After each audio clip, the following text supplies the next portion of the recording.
দূরত্ব যদি সত্যি সত্যি ভালোবাসার গভীরতা বাড়িয়ে দেয়, তবে আমি দূরেই থাকতে চাই। অনেক, অনেক দূরে। আপনজনেরা যদি আমাকে আপন ভাবতে কুণ্ঠাবোধ করে, তবে গোটা পৃথিবীটাকেই আপন বানিয়ে ফেলবো।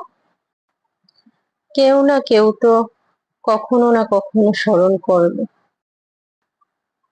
এত কথা শুনতে হবে, আমি ঠিক এভাবেও ভাবিনি।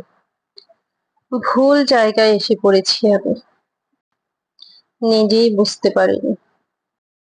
ছায়া খুঁজতে গিয়ে আমি মরুভূমিতে এসে পড়েছি। কথা ক্যাকটাসের শক্ত কাটা মনকে করেছে ক্ষত বিক্ষত। জানি না কবে ভরবে আমার মনের এই দগদগে ক্ষত। গরম একটু কমেছে এখন, তবুও ঘামছি তীব্র। দম আটকানো পরিবেশে মৃত্যু চির আকাঙ্ক্ষিত।